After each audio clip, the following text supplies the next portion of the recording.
Here we go mga kapatid, kaibigan ko at kumpare. Boruto Time Skip 2 Blue Vortex Chapter 35 Spoilers. Uchiha Sarada, mukhang nasa ayos na nga muli ang kanyang mga mata matapos nga niyang ispamin ng kanyang Mangekyou sa mga nagdaang chapter. Mukhang goods na nga daw uli ang kanyang mga paningin. Ngunit subalit datapwat, kaalinsabay nga din niya na may biglaan nga ring bumato ng kunay sa kanyang harapan. At ang kunay ngang ito ay may spiral pattern na kaya sino naman kaya ang bumato o tumapon ng kunay na to sa kanyang harapan. Inojin niya Manaka, muli na nga ding nakabalik sa normal matapos nga ang ginawa nitong pagsakripisyo at ang agaran din naman na pagpapagaling sa kanya ni Himawari. Man, paggala-gala lang tayo sa Konoha na parang walang nangyari ha. Amado, nagpalit na nga ng Yoshi na mula nga sa Camel ay lumipat na nga ito sa Malboro Pula. Man, mukhang pumapaldo na tayo ngayon na. Joke lang mga pare koy. Bali dyan nga pinuntahan siya ni Kawaki at mukhang sila nga ay may mahalagang pag-uusapan. Ano nga kaya ang bagay nito? Puno ng mulawin. Pinuntahan nga nitong ni Sarada at sa hindi nga kalayuan ay may isang nilalang o isang tao nga na parang naghihintay nga dito. Sino nga kaya ang nilalang na to? So ilan lamang yan mga pare koy sa mga kaaya-ayang pangyayaring naganap na pinakita dito sa Boruto Time Skip 2 Blue Vortex Chapter 35 Spoilers. So bali ang isa nga sa mga panel na pinapakita dito ay ito nga si Eida na gamit nga ang kanyang Senrigan ay muli na nga din nitong pinapanood ng mga Shinju na nasa kanilang hideout nga na siyang si Yura at Hidari na sinasabi pa nga dyan na pinagtataka nga daw ni Eida na seryoso nga ba daw talaga sa usapan nila itong dalawang Shinju. So yun nga mga sir no, kung mapapansin nyo muli na nga ding nagagamit ni Eida itong kanyang Senrigan na para nga makapag-espiya sa mga kalaban. Malaya na nga din niyang nagagamit ito dahil kung iisipin nga at papansinin wala na nga din kasi ang hadlang na si Mamushi. Yes guys, dahil nga kung matatandaan nyo din, na kontrapelo nga talaga si Mamushi kay Eida. Dahil pag ginamit nga ni Eida ang kanyang Senrigan, na kapag mangyaring kung ano nga yung mga nakikita ni Eida, siyang nakikita nga din ni Mamushi. So dahil nga patay na nga din si Mamushi, naging back to normal na nga ito mga pare koy. Muli na nga nakakapag-espiya si Eida ng Senrigan niya, o gamit ng kanyang Senrigan nang hindi na kailangan mangamba o mabahala. Nox naman girl. Pero hindi pa rin mababago niyan ang isang katotohanan na ang kanyang kapatid na si Daemon ay walang bitaw. Wala ka pa ring bitaw boy.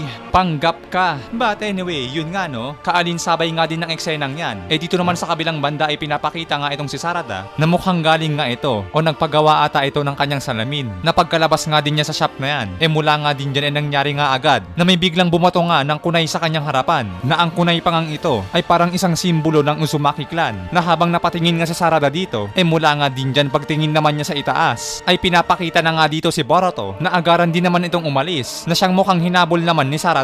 At matapos nga ding ipakita ang eksenang yan, lumipat na nga ang panel dito kay Inojin na dyan ngayon sinasabi sa kanya ni Koji na lagi nga daw siyang maging handa dahil kahit anong oras nga daw maaari nga daw niyang tawagan o kontakin si Inojin. At hindi nga din nagtagal sa eksenang yan na agad-agad na nga ding lumipat ang panel dito na ito ngang si Amado na nagte-Tetris na habang humihits na Malboro Pula na mukhang nagsawa na nga ito sa Camel. Mula nga din dyan, pagdating naman ni Kawaki dito, pinakita na nga agad ni Amado itong parang virtual status ng katawan ni Kawaki na ang offense status nga daw ni Kawaki ay nasa 85% nga at ang kanya namang defensive status ay nasa 15%.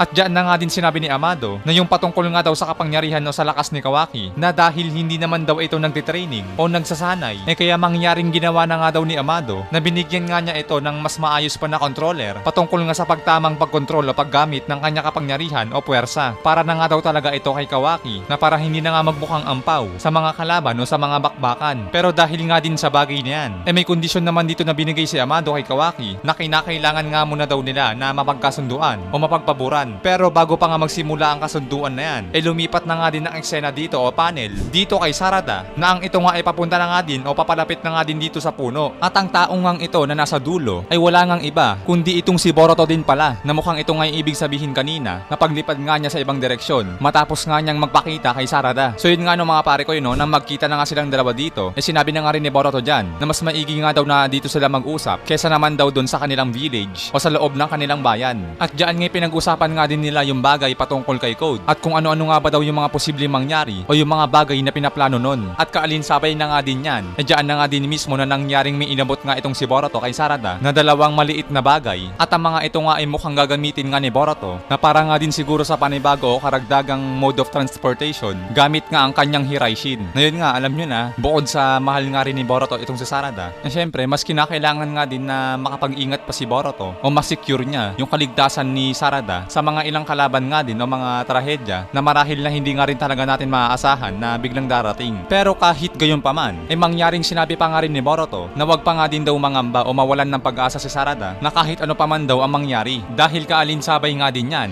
bumanat o bumitaw pa nga ng bars itong si Boruto na sinabi nga niya kay Sarada na nitong mga nagdaan nga daw, nitong mga nakaraan na mga hindi inaasahang mga pangyayari na matapos nga nyon, wala na nga din daw iba pang sumagi sa kanyang isipan, kundi itong si Sarada nga lang daw. Ang mga mata nga daw nito, ang siyang kahuli-hulihang mga bagay na naiwan nga daw sa kanyang mga alaala. Naks naman boy, bars! So yun nga mga sir no, medyo kinilig nga dito sa Sarada or marahil na nagpipigil nga ito, nakiligin nga talaga ng todo. At matapos nga ang eksenang yan, matapos nga ang talking stage na yan, bumalik na nga din ang eksena dito kay Inujin at mula nga dyan pinapakita nga din dito na tinawag nga siya ni Amado na kaya dali-dali nga din siyang pumunta o lumapit at kumaripas ng takbo at mula nga dyan sinabi nga agad ni Amado kay Inujin ang isang report o isang balita na siyang magagamit nga daw nila o makakatulong sa mga kinakaharap na problema mula nga daw sa kasalukuyan hanggang sa hinaharap na kaya itong ang bagay na hawak-hawak nga ni Amado na parang isang maliit na scroll ay mangyaring nais nga niya na ipahatid ito kay Kashin Koji sa pamamagitan nga nitong ni Inujin. Pero nangyaring sinabi nga din ni Inujin na bakit pa nga daw kay Kashin Koji na nais ipahatid ito ni Amado at bakit hindi na nga lang daw kay Boruto. Well kung ayaw nga din daw ni Amado, mangyaring pwede naman din daw si Inujin ang maghatid na nito kay Boruto na siyang hindi nga talaga sinang-ayunan ni Amado dahil nga daw ang scroll na to o ang nilalaman ng maliit na scroll na to, yung detalye o mga impormasyon nga daw dito ay isang mga napakahalagang mga bagay nga daw na kinakailangan nga din daw kasi talaga na malaman ni Kashin Koji na kaya nga dahil din sa bagay na yan na dahil nga kung mapapansin nyo din mga pare koy na bigla nga din kasi natin na nakita itong si Amado na lumabas nga ito sa kanyang lungga which is napakabihira nga kasi talaga na mangyari kaya nga dahil din dyan dito nga napaisip na nga din itong si Inujin at kanya nga din sinabi na parang ang weirdo naman daw ang weirdo nga daw talaga na nakita nga daw niya si Amado na nandirito nga daw sa labas na kaya ano nga ba daw ang nangyari. So diba halata din naman talaga mga pare koy na kung babalikan nga din kasi sa mga nagdaang chapter ng time skip na miski nga din na hindi pa nga pumapasok yung time skip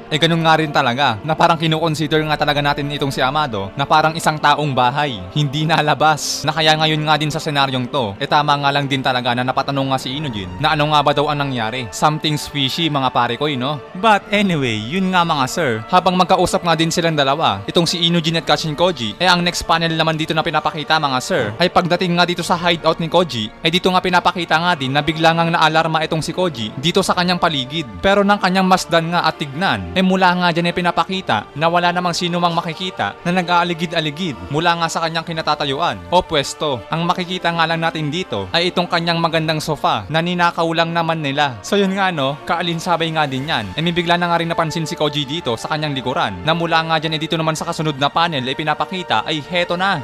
Paglingon nga ni Koji dito, nakakanain nga niya sana ito ng kanyang kunay. Ang siyang nakita nga niya dito ay ito ngang si Kawaki. Nagulat nga din talaga itong si Koji sa kanyang nakita na sadyang hindi nga talaga ito makapaniwala. Pero papaano nga ba nangyari yun? Papaano nga din ba nangyari na nakarating nga si Kawaki sa lugar na to o dito sa hideout nila? Yan nga ang ating aalamin sa susunod na chapter review or sa ating full review para nga dito sa Boruto Time Skip 2 Blue Vortex Chapter 35 spoilers. Abang-abang sa full review mga pare koy para nga sa mas detalyado pang mga pangyayari at sa mga napakadaming panel pa nga na hindi pinapakita. Hanggang dito naman na tayo guys, maraming salamat sa inyong panonood. Sana'y nag-enjoy kayo, keep safe palagi, Anime Tagalog Talakayan nagpapaalam.